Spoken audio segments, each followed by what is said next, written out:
আজকে আমি রান্না করছি চিংড়ি মূলো। আমি মূলোগুলোকে একটু গরম জল করে ভালো করে একটু 2 মিনিট মতো সিদ্ধ করে নিয়েছি।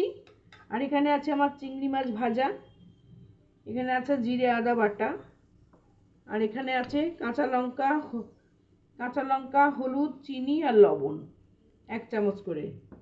আর এখানে আছে ফোড়ন দেওয়ার জন্যে গরম মশলা, তেজপাতা আর জিরে। আমি প্রথমে কড়াইয়ে তেল গরম করে ফোড়নটা দিয়ে নেব। ফোড়ন দেওয়া হয়ে গেলে আমি তাতে দেব এই মশলা, আদা আর জিরে বাটাটা দিয়ে দেব। জিরে আদা বাটা ভালো করে কষে নিয়ে তাতে আমি দিয়ে দেব লঙ্কা, হলুদ, চিনি আর লবণ। এটাও ভালো করে নাড়াচাড়া করে নিয়ে আমি দেব এই মূলো কুচিয়ে রেখেছি, খুব ভালো করে আমি সরু সরু করে কেটে নিয়েছি মূলোটা, নিয়ে একটু সিদ্ধ করে রেখেছি 2 মিনিট মতো। এই মূলোটা কড়াইয়ে দিয়ে দেব। দেওয়ার পরে ভালো করে সব কিছু একসাথে কষা হয়ে গেলে তাতে দিয়ে দেবো আমি চিংড়ি মাছ। চিংড়ি মাছ দেওয়ার পরে একটু নাড়াচাড়া করেই আমি এতে জল দেব। জল দিয়ে সিদ্ধ তো একটু অল্প করে কড়াই আছে, এই 10 মিনিটের মধ্যেই আমার এই মূলোর তরকারিটা হয়ে যাবে। তরকারিটা হয়ে গেলে লাস্টে নামানোর সময়, যেহেতু আমি গরম মশলা ফোড়ন দিচ্ছি, গরম মশলা আর ফোড়ন দেবো না, ওতে আর গরম মশলা দেবো না, দেব অল্প একটু 1 চামচ মতো গাওয়া ঘি দিয়ে নাড়িয়ে আমি নামিয়ে নেব। কড়াই আমি তেল দিয়ে ফোড়নটা দিয়ে দিয়েছি।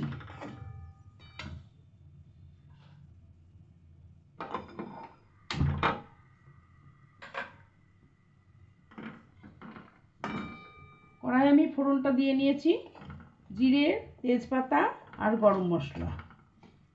এটা ভালো করে একটু নেড়ে নিয়ে তারপরে আমি এতে দিয়ে দেব এই জিরে আদা বাটাটা। দিলাম আমি এবার জিরে আদা বাটা।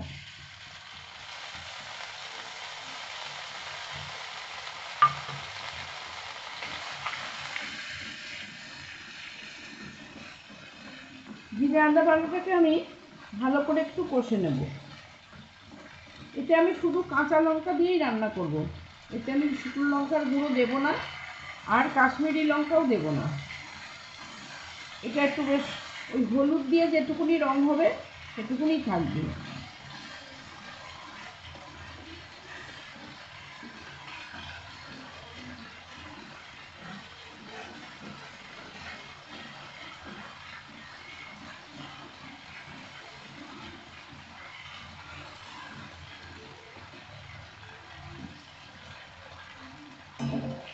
মশলাটা আমার কষে নিয়ে বেশ তেল ছেড়ে দিয়েছে।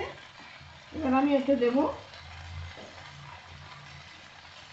কাঁচা লঙ্কা, লবণ, চিনি আর হলুদ।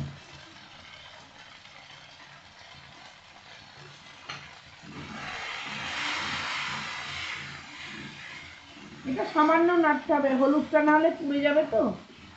এটা অল্প একটুখানি নেড়ে এর মধ্যে আমি দিয়ে দেবো এবার সিদ্ধ করে রাখা মূলোটা।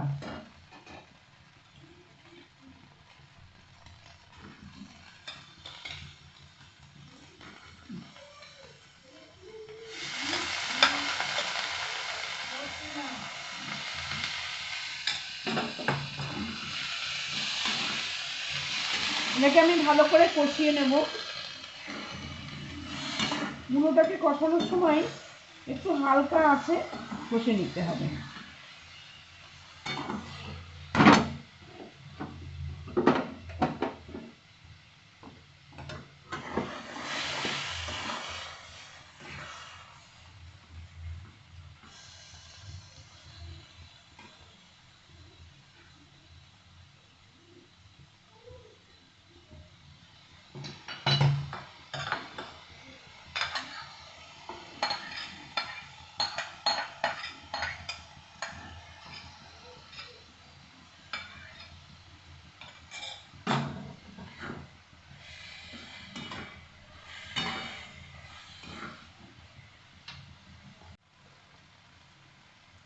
মশলা দিয়ে মূলোটাকে আমি ভালো করে কষে নিয়েছি। এবার তেল ছেড়ে দিয়েছে, এই যে তেল ছেড়ে দিয়েছে। এইবার আমি এতে চিংড়ি মাছগুলোকে দেব। এই আমার ভেজে রাখা চিংড়ি মাছগুলো দিয়ে দিলাম।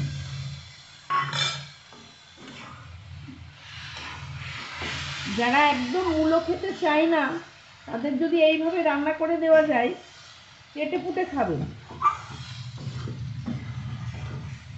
আমাদের বাড়িতে মূলো একদমই আসে না, আমরা মূলো খেতে ভালোবাসি, কিন্তু বাড়ির অর্ধেকজন মূলো খায় না, সে তাদের জন্যই এই চিংড়ি মাছ দিয়ে আমি মূলোটা রান্না করছি।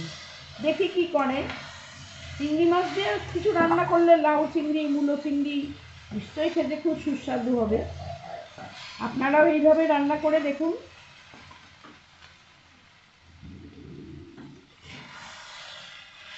আপনারাও এইভাবে রান্না করুন, দেখবেন আপনার বাড়িতে যারা যারা খায় না তারা আঙুল চেটে চেটে খাবেন, খুব সুন্দর হবে খেতে।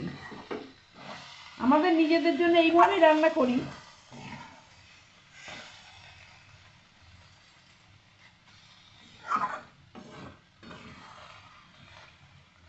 আমার এই রান্নাটা কেমন হলো সেটা আপনারা দেখে রান্না করুন আর খেয়ে বলবেন যে কেমন লাগলো।